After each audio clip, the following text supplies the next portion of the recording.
I've been doing a long-term test of the Synco Mic-D2 for indoor dialogue, and I thought it was time to provide a review. So let's check it out. The Synco Mic-D2 is a back electret condenser microphone with a hypercardioid pickup pattern. It has a frequency response of 20 to 20,000 hertz, a dynamic range of 117 dB, with a signal to noise ratio of 80 decibels.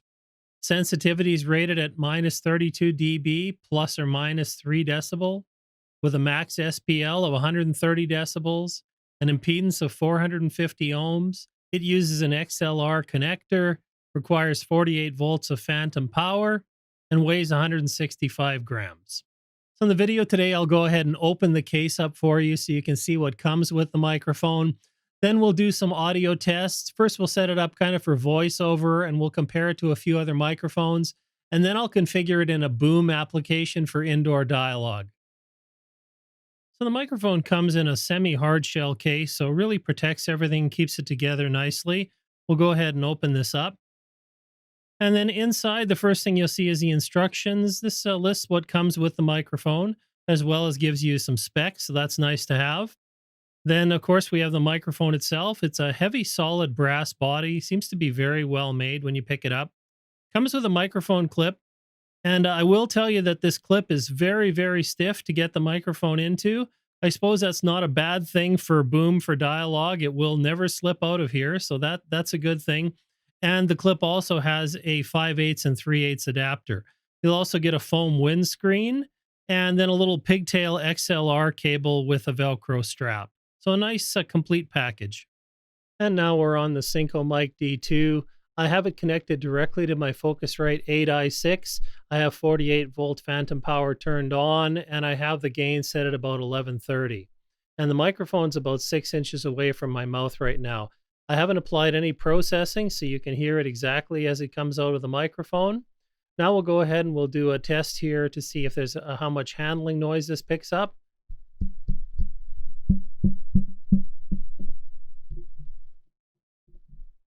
And of course, I'm just using the included microphone clip here. We'll also put a shock mount on and see what it's like. And now I've put a shock mount on the microphone, and again, we'll tap the boom arm and see if we get any difference in how much it picks up. And I did find that having the shock mount did make quite a difference in the handling noise from the boom and from the desk. So now what we'll do is a comparison between the microphone on its own and using the windscreen. Now, there have been some reports that this windscreen really cuts down on the presence of the voice, so let's see what kind of difference it makes. And of course, this is the microphone without any windscreen, and this is the sound of my voice. Now I've gone ahead and added up the foam windscreen, and you'll see if it makes any difference in the overall presence and sound of my voice. For the next test, we'll look at plosives. So first, without the windscreen. People, people, people. I'm hearing a lot of plosives there. Let's go ahead and put the windscreen on and check it out. Plosives, people, people, people. And looking down at the dial, it seems to me that that really cuts down on the plosives. And of course, in a voiceover application, plosive rejection is going to be very important. Now what I'll do is I'll get in very close on the microphone and see if we can demonstrate the proximity effect.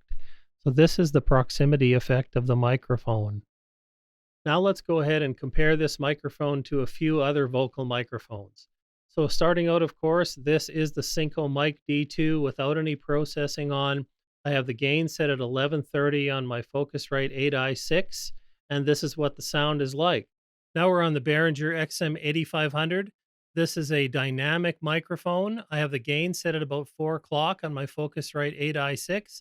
I haven't applied any processing to the microphone, and I'm sitting at about 6 inches off the microphone, similar distance to what I was with the Synco Mic-D2. And now I'm back on the Synco Mic-D2, just so you can get used to the sound of it again before we try another microphone. And now I'm on the Behringer SL75C. This is another inexpensive dynamic microphone, and so you can get an idea of what this sounds like compared to the Synco Mic-D2. And once again, back on the Synco Mic-D2, so you can get used to this before we switch over to yet another microphone. So now I've gone ahead and connected the AKG P170 small diaphragm condenser microphone I put a pop filter on this to help out with plosives, but I wanted you to hear a comparison between a small diaphragm condenser and the shotgun condenser mic. And here we are again back on the Synco Mic-D2. Now I'm going to go ahead and be silent so you can hear the background noise in the room. This microphone has a hypercardioid pattern, so it has a rear lobe of sensitivity as well. So that can be an issue sometimes in a room where there are early reflections or a lot of background noise from behind the microphone.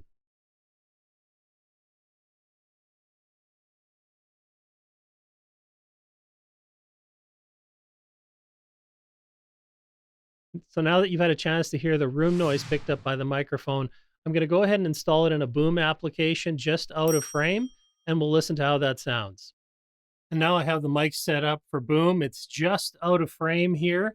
And so this is what it sounds like in a small room that's quite well treated. I have BXI sound absorbers on the wall and AeroZoom traps in the corners. If you'd like to check that out, I put together another video earlier, but I don't have any treatment on the ceiling in the room. So this is to give you an idea again of what this microphone sounds like boomed in a small room for dialogue. Now that we've had a chance to hear this microphone boomed for dialogue, I have it back in the voiceover application, and I thought I'd just give you a few examples of what this microphone will sound like with some processing. I'm going to use Isotope Neutron 3, and we'll show you what a few of the basic included sound presets sound like on this microphone. So now I've opened up Isotope Neutron 3 and I have it bypassed. We'll go ahead and switch it on. And this is what it sounds like with the brightness profile. So you can see what sort of difference that makes. Now I've gone switched over to bypass. And what I'll do is I'll just go to Light Dialogue Helper. I'll turn that on. And now we're on Light Dialogue Helper. And this is what it sounds like with this profile. And again, I'll bypass it so we can hear the microphone without processing. And we'll switch to Loud Broadcast Voiceover. And this is the Loud Broadcast Voiceover setting. And so you can see the difference that this makes to the sound of this microphone. And we'll go ahead and switch that off. I'm now back on bypass, so just a non-processed. And we'll just do a couple more. Let's do low, mid, warmth. So again, without processing. And now I've switched on low, mid, warmth, and this is the sound you get from this preset. And we'll go ahead and turn that off. And finally, we'll just choose simple RMS compression. And so now I have that turned on, and this is what the microphone sounds like. And now we're back on unprocessed audio.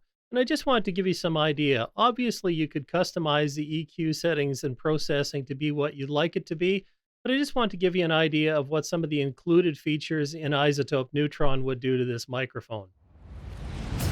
The Synco Mic-D2 is an inexpensive shotgun microphone falling in that sub 300 category. I'll have a link down in the description if you want to check it out. But in this price point, I think the microphone performs quite well. We certainly can get better performance out of a shotgun microphone when we're spending more money. But when you consider in the sub $300 category, that you're getting a solid brass construction microphone that's pretty durable design and some good accessories with it, I think it's a pretty decent value. Of course, your mileage will vary depending on the application, but I've tried to give you an idea today of voiceover and boom microphone applications for the Mic-D2. So I hope you found this video both interesting and helpful. If you did, think about smashing that like button or subscribe. I have new content coming out every week with microphones, audio interfaces, camera gear, basically anything for recording and streaming. Thanks again for watching, and we'll see you next time. Bye for now.